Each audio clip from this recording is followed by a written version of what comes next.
안녕하세요. 장지훈 목사입니다. 오늘은 5월 22일 수요일 아침입니다. 지난주에 이어서 52면 육아가 끝날 줄 알았다라는 책의 내용을 나누고 있는데요. 오늘 다룰 챕터는 2장, 아이와 부모는 늘 함께 성장한다입니다. 2장은 부모가 자녀에게 조언을 해야 하는 시기와 방법, 자녀와의 갈등을 해결하는 방법과 자녀 양육에서 배우자와 협력하는 실제적인 내용을 다루고 있습니다. 크게는 4개의 소제목으로 나누어져 있는데요. 분량이 상당히 많고 다락방 교재에 이미 상세히 설명을 해두었기 때문에 오늘은 각각의 소제목에서 핵심을 설명해드리고 성경의 가르침을 살펴보는 시간을 가지려 합니다. 첫 번째 소제목은 말을 아껴야 하는 순간입니다. 여기에서는 부모가 자녀와 대화하는 시기와 타이밍에 대해서 이야기합니다. 침묵할 것이냐, 조언할 것이냐에 대한 문제를 다루는 것이죠. 침묵과 조언이라는 키워드를 마음에 담아두시면 이해가 쉬울 것 같습니다. 먼저 저자는 부모가 자녀에게 조언하는 일 자체가 어렵다는 것을 인지해야 한다 말합니다. 자녀가 성인이 되면서 부모는 자녀에게 언제 침묵해야 할지, 언제 조언해야 할지를 잘 분별해야 하는데요. 부모는 언제나 침묵해야 한다. 자녀가 스스로 원하는 삶을 살 수 있도록 절대 개입하면 안 돼 라는 입장이 있고, 또 반대로 부모는 언제나 조언해야 한다. 조언할 수 있는 게 부모의 권리이고 부모의 의무다라는 이 두 가지 양극단은 피해야 한다고 말합니다. 그러면서 이런 지침을 주는데요. 반드시 말해야 할 때는 분명하게 의견을 말해야 한다. 하지만 자녀가 당신의 의견을 특별히 요구하지 않는 한 말하지 말아야 한다. 그리고 자녀의 선택이 치명적인 결과를 초래하지 않는 이상 실수하도록 허용해야 한다. 라는 지침을 줍니다. 이런 배경에서 부모가 자녀에게 조언할지 침묵할지를 결정할 때 다음의 3가지를 고려하라고 제안합니다.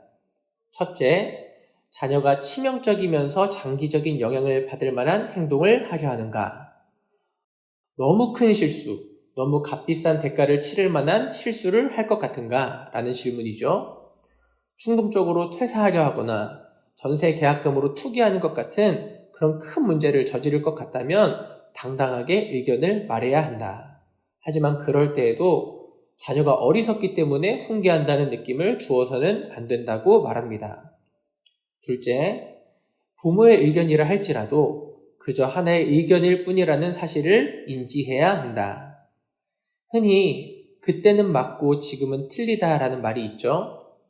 자녀는 부모와 다른 세대, 다른 시대를 살아가고 있습니다. 그래서 부모와 자녀의 방법이 다를 수도 있고요. 부모가 정답으로 생각하는 것이 심지어 지금은 틀릴 수도 있습니다. 그렇기 때문에 정말 중요한 문제를 다루기 위해 평소 의견을 아껴두면 중요한 순간에 부모의 의견에 무게가 생기고 자녀가 더 귀를 기울이게 된다는 것입니다. 셋째로, 부모가 특별한 전문 지식을 갖춘 분야가 있다면 의견을 낼 수 있다는 것입니다. 부모가 부동산 중개를 한다면 자녀가 매물로 나온 집을 둘러볼 때 도움이 되겠죠. 부모가 초등학교 교사라면 손주를 양육할 때 도움이 되시겠죠. 부모이지만 또한 전문가로서 도움을 줄 수 있다는 것입니다. 자, 그럼 이렇게 몇 가지 기준을 알아보았는데요. 그것을 통해서 조언을 할 때는 어떻게 하면 좋을까요? 저자가 제안하는 좋은 방법 중 하나는 정보를 요구하거나 질문을 하는 방식입니다. 자녀가 인덕션을 사려 그러는데 부모가 이해가 안 된다, 이런 예시를 든다면요. 인덕션이 비싸다는 거 말고는 다른 점을 잘 모르겠어. 사람들이 왜 가스레인지보다 인덕션이 낫다고 생각하는 것 같아? 이렇게 질문하는 것이죠. 그러면 자녀는 부모와 갈등하는 것이 아니라 문제 자체를 스스로 더 생각해보게 된다는 것입니다. 그래서 누구의 감정도 다치지 않게 됩니다. 그럼에도 불구하고 자녀가 의견을 고집하다가 나쁜 결과를 얻게 된다면 부모는 끝까지 입을 다물어야 합니다. 자녀를 비난하거나 잘못을 들추지 말고 문제 자체를 해결할 수 있도록 도와주어야 합니다. 또 성인 자녀가 자율성과 독립심을 키우기 위해 먼저 도와주기보다 도움을 요청할 때까지 기다려주는 게 중요한 양육의 과정이라고 합니다. 그리고 그럴 때 부모의 마음에 일어나는 불편감도 양육의 자연스러운 과정이다라고 말합니다. 자, 이제 두 번째 소제목은 서운한 감정이 생길 때입니다. 자녀와 소통 과정에서 서운하고 실망스러운 상황을 만날 때 어떻게 해야 할까요? 그런 서운한 일이 안 생길 수가 없겠죠. 그렇기 때문에 중요한 것은 그 감정을 잘 다루는 것입니다. 저자는 세 가지를 고려하라 말하는데요. 부모의 기질, 사안의 심각성, 사건의 빈도입니다. 먼저 부모의 기질을 고려해야 합니다. 서운한 일이 생기면 그 일을 곱씹는 기질이 있죠. 그것을 심리학에서는 반추라고 하는데요. 반추를 하게 되면 점점 부정적인 감정이 되기 쉽다고 말합니다. 그리고 그런 나의 감정을 들어주기만 하고 공감만 하는 사람을 만나게 되면 공동 반추가 되어서 오히려 더 안 좋은 효과가 난다고 합니다. 그렇기 때문에 반추를 하든지 누구를 만나서 공동 반추를 하든지 그것을 멈추고 다른 일에 관심을 두거나 명상을 하라라고 제안을 하죠. 우리는 명상은 하지 않지만 우리에게 기도가 필요한 이유이기도 할 것입니다. 또 사람을 만나고 싶으면 공동 반추를 하지 않도록 상황을 낫게 만들 수 있는 사람을 잘 만나야 한다 말합니다. 또 문제를 깊이 생각하지 않거나 합리화하는 기질을 가진 분이 있을 것입니다. 이런 기질은 불쾌한 감정 자체를 피하고 거부하고 싶어 하는 것인데요. 문제는 그런 감정을 거부하는데 에너지가 많이 들고 또 그런 일이 자주 일어나게 되면 진이 빠지게 된다는 것입니다. 그래서 이럴 경우에는 불쾌한 감정의 원인을 덮어두거나 그냥 넘어가지 말고 원인을 이해하려고 하면 그런 감정을 피할 수 있는 방법도 찾게 될 수 있다라고 얘기합니다. 혹은 자녀에 대해서 지나친 기대를 갖고 있다면 그 기대를 좀 낮춰야 된다라고 말하기도 합니다. 그리고 또 고려할 것은 사안의 심각성과 빈도겠죠. 자녀가 서운하게 할 때 사안의 심각성이 낮다면 그냥 내버려 두거나 간단히 언급 정도 하고 마칠 수 있습니다. 하지만 사안이 심각하고 빈도도 높다면 의견을 말하는 게 좋습니다. 언제까지 말해야 되냐면 적어도 자녀를 원망하기 전에 말해야 합니다. 한번 원망하기 시작하면 부모와 자녀는 점점 멀어지면서 관계의 악순환에 빠지게 되기 때문입니다. 그러니 심각한 일이 발생하고 자주 그런 일이 일어난다면 자녀를 원망하기 전에는 꼭 말해야 합니다. 또 그런 서운한 말을 하게 될 때는 반대 입장에 서서 자녀에게도 혹시 엄마 아빠에게 서운한 것은 없었니? 이렇게 물어보고 그것을 들어줄 수 있는 상황이 될 수 있도록 대화하는 것이 좋습니다. 그리고 부모인 내가 어떤 지점에서 불쾌감을 더 많이 경험하고 어떤 부분에서 관계의 거부감을 더 많이 느끼는지 그것을 알아야 된다고 합니다. 그것을 심리학에서는 부정 정서와 거부 민감성이라고 하는데요. 그런 감정을 유달리 일으키는 것이 무엇인지를 찾게 되면 성급하게 자녀가 상처를 줬다고 결론을 내리지 않게 된다는 것입니다. 그런 일이 발생하는 것이 자녀의 문제가 아니라 어쩌면 내가 갖고 있는 부정 정서와 거부 민감성 때문이 아닌가. 그래서 내가 지나치게 민감하게 반응하고 방어적으로 반응하는 것은 아닌가 돌아볼 수 있게 된다는 것입니다. 세 번째 소제목은 갈등이 상처가 되지 않도록인데요. 여기에서는 부모와 자녀 간 갈등이 발생했을 때 해결 방법에 대해서 말합니다. 일단 중요한 것은 갈등을 대하는 태도입니다. 갈등이 부정적인 것만은 아니라는 겁니다. 갈등은 긍정적인 면도 있습니다. 감정을 표현하게 하고 수동성에서 벗어나게 하고 지금까지 당연하게 여긴 것들도 다시 생각해 보게 되고 또 해결 과정을 통해서 사람들을 변화시킨다는 것입니다. 갈등은 자녀가 성인이 된다고 없어지는 것이 아닙니다. 계속해서 새로운 주제가 나타나고 또 새로운 원인이 생기기도 합니다. 중요한 것은 원인만 제대로 매듭을 지으면 갈등을 개선할 수 있다는 것입니다. 해결할 수 없는 게 아니다. 이런 긍정적이고 적극적인 태도를 갖는 게 중요합니다. 그러면 갈등을 푸는 방법은 무엇이 있을까요? 일반적으로는 물러서지 않기, 항복하기, 회피하기, 타협하기 이 네 가지를 쓴다고 하는데요. 이 네 가지가 나름의 효과도 있겠지만 단점도 있다고 합니다. 그래서 이것은 교재를 통해 확인하시고요. 제가 굳이 설명하지는 않겠습니다. 저자가 집중하는 것은 이 네 가지가 아니라 다섯 번째, 협력적인 문제 해결입니다. 이 모델은 흔히 비즈니스에서 사용하는 방식인데 모든 사람을 만족시키는 해결책을 찾는 것이 목표라고 합니다. 협력적인 문제 해결의 포인트는요, 관련된 모든 사람들과 협력하는 것입니다. 당사자들이 서로를 존중하면서 귀 기울여서 의견을 나누고 그러면서 함께 브레인스토밍 하는 것입니다. 함께 브레인스토밍해서 가능한 해결책 목록을 만들고 서로의 해결책을 비판하지 않으면서 또 그러면서 동시에 해결책의 장단점을 솔직하게 논의하면서 함께 결정하는 것입니다. 물론 이 과정이 말처럼 쉽지는 않을 것입니다. 모든 사람의 말을 하나씩 듣고 함께 해결책을 만드는 것은 그냥 쉽게 타협하는 것은 아니거든요. 그렇기 때문에 에너지가 상당히 많이 들 것이고요. 먼 길을 돌아가는 것처럼 느껴질 수도 있습니다.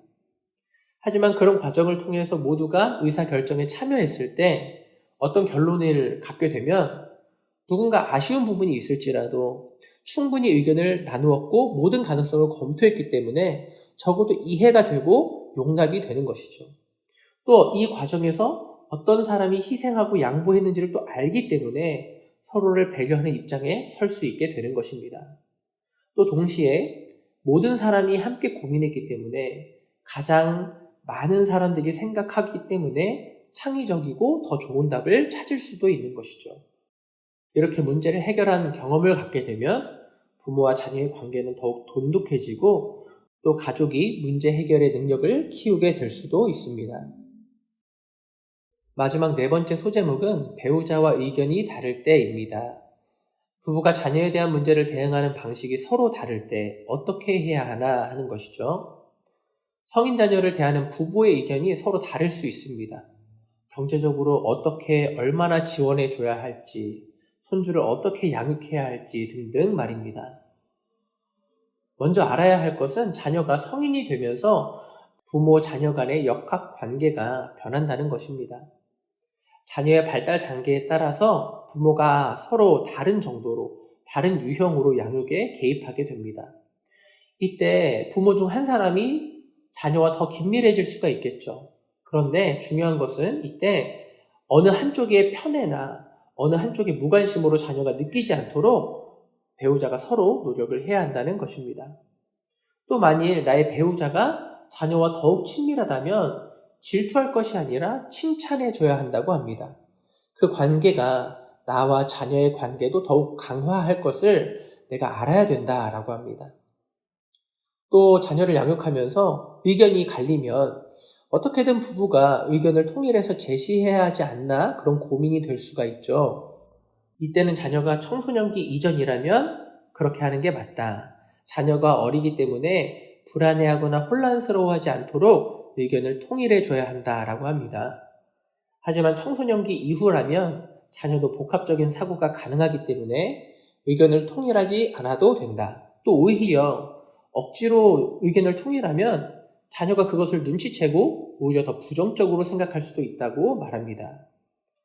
무엇보다 성인 자녀를 양육할 때도 부부는 파트너다라는 사실을 기억해야 합니다.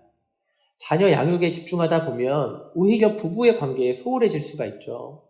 저자는 부부의 관계를 잘 관리하는 게 자녀와의 관계를 관리하는 것만큼이나 중요하다고 말합니다. 부부가 성인 자녀에 대해 다른 의견을 갖고 있다면 타협하기 위해서 서로 노력하거나 경험 많은 사람을 찾아가서 의견을 들어보거나 서로 우호적인 토론을 해보는 것도 좋다고 조언을 합니다. 자, 이렇게 자녀와의 소통에 대한 실제적인 부분을 정리해 보았는데요.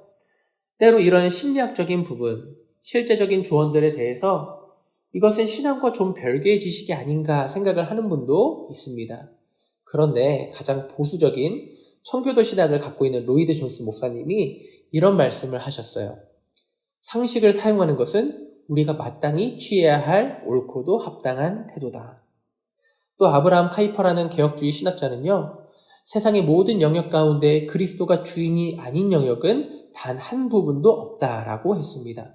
그것은 이 세상에 있는 모든 지식도 포함하는 말이죠.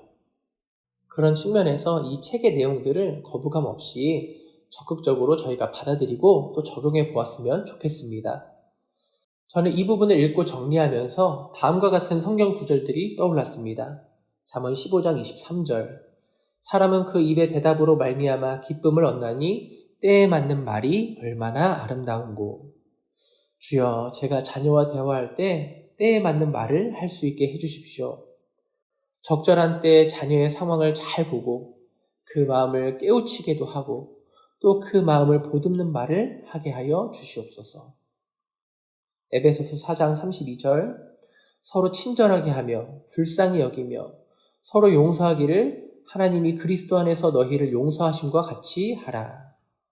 주여, 서운한 마음이 들 때도 서운함보다 불쌍히 여기는 마음이 앞서게 하여 주시옵소서. 사안이 심각하면 얘기해야겠지만 예수님이 저에게 그러했듯이 그때에도 사랑이 앞서기 때문에 서운함을 말해도 관계가 틀어지지 않고 서로를 불쌍히 여기며 더욱 사랑하게 하소서. 빌립보서 4장 6절과 7절. 아무것도 염려하지 말고 다만 모든 일에 기도와 간구로 너희 구할 것을 감사함으로 하나님께 아뢰라. 그리하면 모든 지각에 뛰어난 하나님의 평강이 그리스도 예수 안에서 너희 마음과 생각을 지키시리라. 주님, 제가 자녀를 직접 돕지 못하고 기다려줘야 할 때, 자녀의 실수를 지켜보며 아파해야 할 때, 그때에도 주님께 감사함으로 기도하고 평강을 얻고 저의 마음과 생각을 지키게 하여 주시옵소서. 그때에도 일하시는 주님의 일하심을 믿게 하여 주시옵소서. 베드로전서 4장 8절. 무엇보다도 뜨겁게 서로 사랑할지니 사랑은 허다한 죄를 덮느니라. 주님, 우리가 가족이지만 연약한 죄인들이기도 합니다. 서로에 대한 상처와 서운함이 있어도 무엇보다 뜨겁게 서로 사랑하여 늘 모든 허물이 덮어지고 잊혀지게 하여 주시옵소서. 이런 말씀과 소원과 기도로 우리의 가정을 지켜내는 복이 있기를 주님의 이름으로 축복합니다. 저는 주일에 뵙겠습니다. 사랑합니다. 축복합니다. 샬롬.